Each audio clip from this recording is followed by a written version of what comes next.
Hi everyone and welcome back to Deansbury Town. My name's Liam and this is the latest layout update video. The main focus of this video will be the buildings I've created here in Depot Corner. I'll also give you a brief update on my new and improved rolling stock storage solution. I've got a couple of updates on my Class 25 fleet, including a new addition and sound fitment, and a very brief update at the end on my control panel progress. I hope you enjoy this video. If you do, please leave a like and a comment, and if you haven't done so already, please do consider subscribing.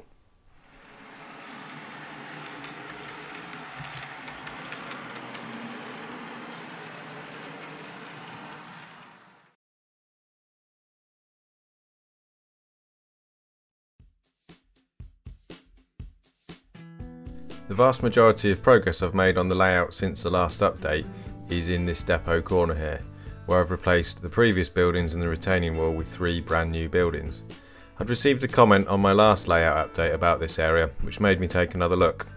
The previous buildings were kit built and I was trying to squeeze them into the available space. And the retaining wall was printed with cheap printer inks and it had faded quite badly, so it needed replacing. So I decided to remove everything and start again. We now have Deansbury Works, which shows the back of a scratch-built pottery style works with a boiler house.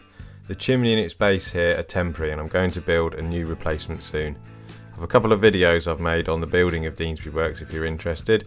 I'll leave a link in the description below. Since these videos were made, I've also added some light weathering to the building and also added some small cable details. Next to Deansbury Works we have the back of another factory building, again scratch built, and this time much lower relief. This is a much simpler building and intended to blend more into the background. I have however fitted lights into the windows here to give a little light into this corner. In front of the building will be fitted a 6-foot wall constructed in front of it to help divide it from the railway property and further help to create an element of perspective as it blends into the background. The wall will feature a gate here in the corner to conceal the transition to the back scene, and I'm considering another chimney in this corner to help cover the join in the back scene boards. Finally, we have here what was a Scale Scenes Railway Works kit, which has been made shorter and thinner to fit into the available space, but I like the longitudinal style of this building and thought it fitted quite well here, and it represents here an adjacent factory building, not railway served. Originally the whole of this area had been covered with cork, card and a plaster top to give it a slightly undulating appearance. However, this has caused a lot of problems in getting to the buildings to sit square and bed in, so I decided to mount them on their own small base, and then I've carved out slots in the ground to fit the building into. This helps to keep the building straight and upright without having to glue it to the back scene to enable it to be removed at a later date if needed, and it also makes it a lot easier to blend the buildings into the ground later.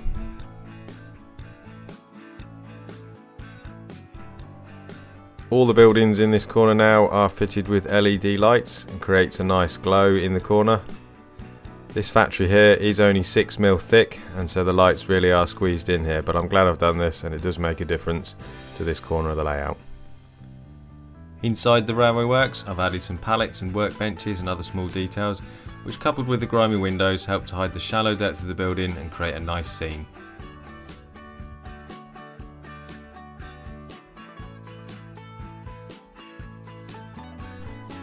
Overall, I'm really pleased with the new buildings and I'm glad I made the changes. I think they create a much better scene, they fit in the space better and have a much better sense of purpose, and with the lights and the windows help to create a bit more life in the area. Still to come are the walls around the buildings and bedding them into the ground with lots more fine details and people, further weathering, and then the fitment of lights to the depot building and a couple of yard lights to finish this scene off.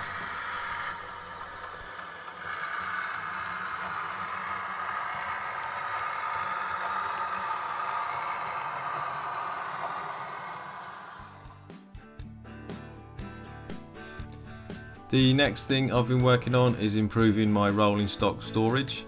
I had previously kept most of my rolling stock in these lovely homemade cardboard trays, which handily fitted inside these boxes, which I think came with some furniture many years ago.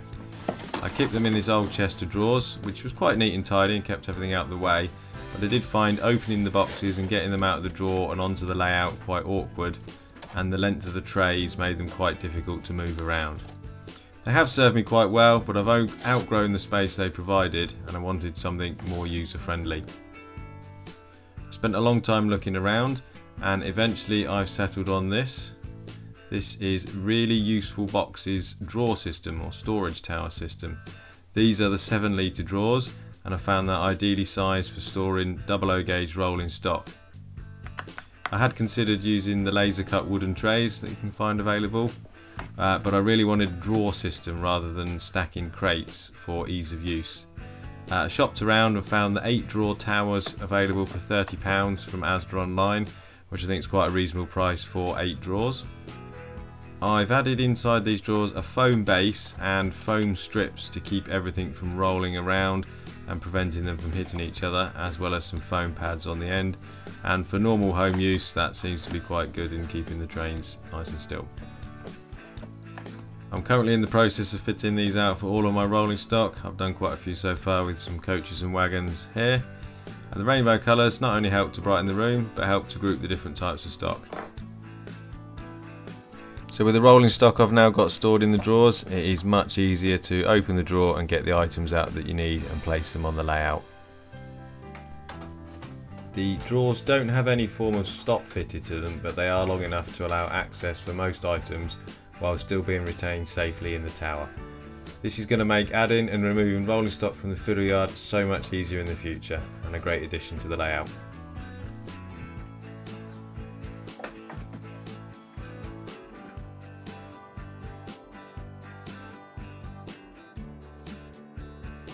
The final pair of updates for this video this time are both Class 25 related. Firstly, I've received my Heljian Class 25/3 D7647 in two-tone green with small yellow panel. I'd had this loco on pre-order for a while and got it a couple of months ago. This complements the Bachmann D5182, which is one of my earliest locomotives and probably still one of my favourites. It's very reliable, never had a problem with it so far. Class 25 is an ideal locomotive for Deansbury Town, with it being on a secondary route with its lighter traffic and shorter trains. So here we have a few shots of the locomotive side by side. I'm not going to do a detailed review of the pluses and minuses of each locomotive, but I will say I do think the Bachmann stands up pretty well in comparison to the new Heljian loco. When I recorded these clips I hadn't yet got around to fitting a decoder to the loco, and I'm hoping to get a sound one and speaker fitted very soon.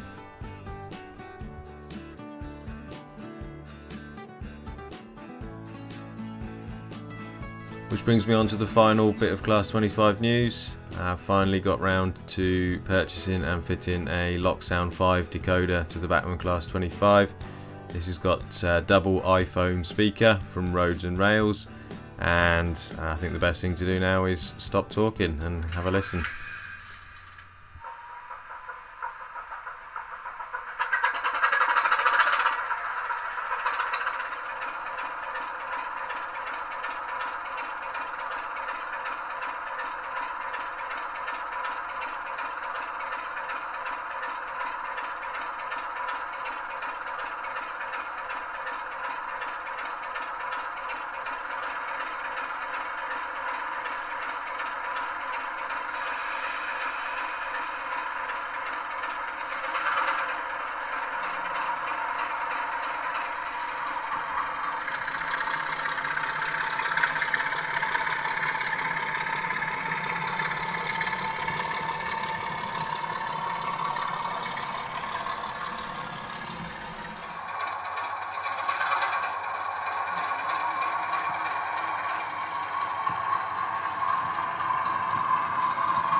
Next update is on the control panel. So in the previous January updates I talked about the need to replace my existing points control panel. I've since found this box online. It's a wooden, it's a wine packing crate actually, wine gift crate. It comes completely ready made. It's got a little divider in there which we can take out.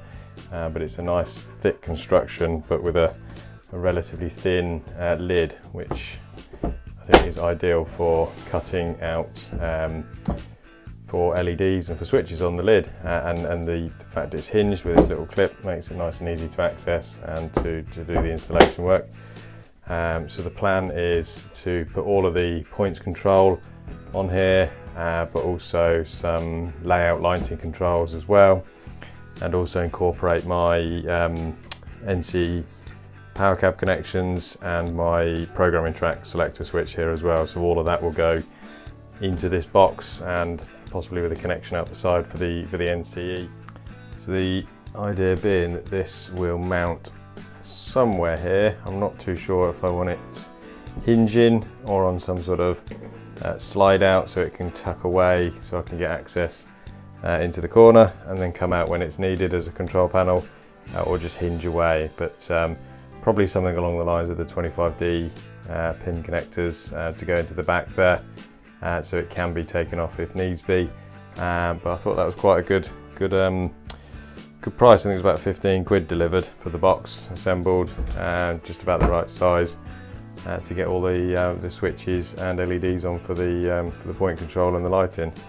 So hopefully during the course of the next few months we'll get all the bits and bobs needed for that and start to fit that out.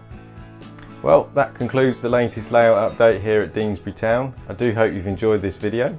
If you have, please do leave a like, and if you'd like to see anything else on the layout updates in future, please let me know in the comments below. Bye for now.